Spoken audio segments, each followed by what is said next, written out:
Being recognized as not only one of the greatest tight ends in the NFL right now, but also one of the greatest in the history of the sport, period, takes a lot of work. For Travis Kelce, the road to NFL stardom and winning multiple Super Bowls didn't come easy. This is his story. Travis Kelce and his brother Jason were born in Westlake, Ohio, to parents Ed and Donna Kelce. Jason was born on November 5, 1987, while Travis came 2 years later on October 5, 1989. The two brothers both attended the Cleveland Heights High School and played for the football team. Travis was originally a quarterback back in high school, and in his senior year managed over 2,500 total yards of offense, including 1,523 passing yards and 21 passing touchdowns, and over 1,000 rushing yards and 10 rushing touchdowns. Both Travis and Jason speak glowingly about their childhood and growing up in what's known as the Heights. Their hometown and high school have shown tremendous support for the two brothers ever since their rise to stardom, with both boys now inducted into the Cleveland Heights High School Hall of Fame. While he had a good senior year for his high school, Travis was not highly recruited at the college level. The world hadn't discovered his potential as a tight end yet, so he was listed as a two-star recruit. Jason was at the University of Cincinnati at this point. He had been a running back and linebacker in high school, but was playing left guard for the Bearcats and developing as a member of the offensive line. Travis got an offer from the University of Cincinnati, which would allow him to join his brother. He had a couple of other offers from local schools, the University of Akron and Miami, Ohio, but chose to join Jason with the Bearcats. Kelce had been recruited by other schools as a potential tight end or defensive end, considering his size and athleticism. He also got offers both in basketball and baseball, which he played in high school, but put his faith in the University of Cincinnati to support his development in the right way. While Travis took those conversations on board, he wanted to be a quarterback. Former Bearcats head coach Brian Kelly told the young talent that he would give him a genuine shot at playing quarterback if he indeed committed to Cincinnati. And that's how he ended up there. He redshirted his freshman year in 2008, and the following year found himself on the depth chart behind starting quarterback Tony Pike and backups Zach Collaros and Brendan Kay. That year, Brian Kelly came up with a Wildcat formation package specifically designed around the talent and athleticism of Travis Kelce.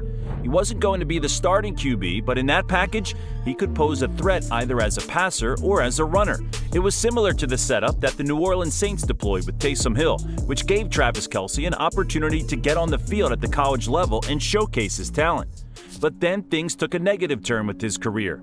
Just as he started to get a few looks on the field and handle the ball, he found himself suspended. Kelce was shut down for the 2010 season by the Cincinnati program for violating team rules. He later revealed that the reason behind that was the use of marijuana, which was strictly forbidden by the team. By the time he returned to the team, the coaching staff had changed. Brian Kelly's Wildcat formation no longer existed, and the team was being run by a new head coach, Butch Jones. It was a lot for Travis Kelce to process. The new staff believed he was destined to be a pure tight end. He had to let go of the dream of being a quarterback, own the mistake that had cost him a year of football, and adapt to his new role in the team. In his first year, he caught a few passes and managed 150 yards and 2 touchdowns as a depth option for the offense, but it was the following year that his career finally took off.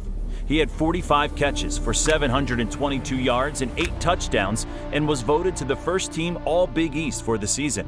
In March 2013, he received the College Football Performance Award for the tight end of the year, and his next stop was the NFL.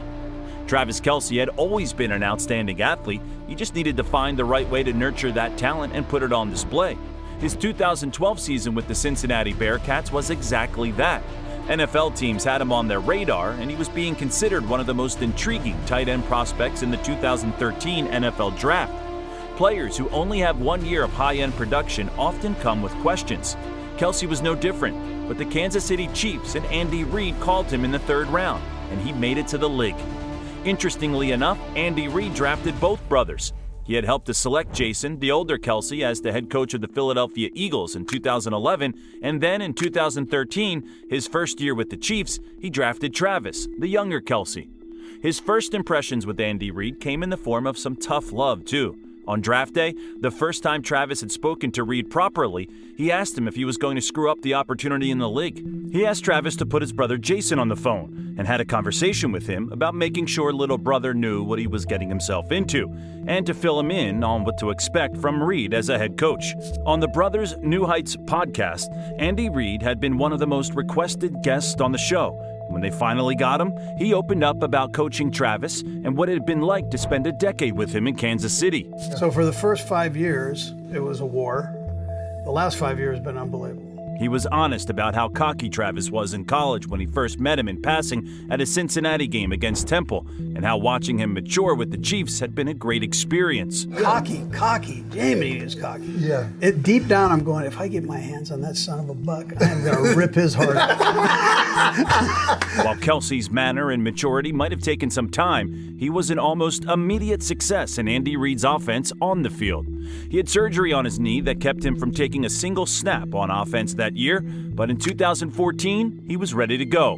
He caught his first NFL touchdown in Week 3 on a pass from Alex Smith against the Miami Dolphins, and finished that year with 862 yards and 6 touchdowns. Kelce very quickly became a weapon for Andy Reid, just as Keith Jackson had during his tenure in charge of the Philadelphia Eagles. In 2015, he managed his first 1,000-yard season with 1,206 yards and 5 touchdowns, earning his first trip to the Pro Bowl. He would do the same thing in the 2 seasons that followed while playing with Alex Smith, ending up with 3 straight 1,000-yard seasons and 3 straight trips to the Pro Bowl, as well as his first team All-Pro honors in 2016. And all of that was before the generational quarterback talent had started to get on the field. The Chiefs had drafted Patrick Mahomes in 2017, but he didn't feature until the 2018 season, and that was when things really started to take off. In his first full season in the league, Patrick Mahomes threw 53 passing touchdowns, leading the league. 11 of those were to Travis Kelce, who set new career highs with 1,467 receiving yards and those 11 receiving touchdowns. In the 2019-2020 season, the Chiefs made it to the Super Bowl after crashing out in the conference championship game the year before. Kelce and Mahomes had once again been outstanding, with Kelce once again clearing 1,400 receiving yards and 9 touchdowns that season, including a touchdown in the Super Bowl. The Chiefs would defeat the San Francisco 49ers with the help of Travis Kelce, who helped to lead a fourth-quarter comeback in the game. He was crowned Super Bowl champion for the very first time, and the Kansas City Chiefs were on top of the world. In each of the last 3 seasons, Travis Kelce has managed at least 1,400 yards, including a career-high 1,776 yards in the 2021 season. He has also caught a stunning 42 touchdowns in that 3-year span and is now an 8-time Pro Bowler and a 7-time All-Pro, including 4 first-team selections. In the 2022-23 season, Kelce played in the Super Bowl for the 3rd time, catching his 2nd Super Bowl touchdown and earning his 2nd ring as the Chiefs once again forced a comeback on the main stage, this time against his brother and the Philadelphia Eagles. Travis and Jason became the first brothers to ever play against each other in a Super Bowl, making NFL history. Their mom, Donna, wore a split jersey in support of both of her boys, and the family shared a beautiful moment on the field as the Chiefs' confetti came down after the game. He now holds NFL records for the most 1,000 receiving yard seasons and the most consecutive 1,000-yard seasons by a tight end. His 1,416 receiving yards during the 2020 regular season is also an NFL record, and he's the record holder for the most seasons with 100-plus receptions and the most games with 100-plus yards at that position, too. He now sits amongst NFL tight end royalty, having recently overtaken 3-time Super Bowl champion and Hall of Fame tight end Shannon Sharpe in receiving yards. Kelce's currently 4th on that list with over 11,000 receiving yards, behind Antonio Gates in 3rd, Jason Witten in 2nd, and Tony Gonzalez in 1st, who had over 15,000 career receiving yards. Kelce is now among the NFL's all-time tight end elite.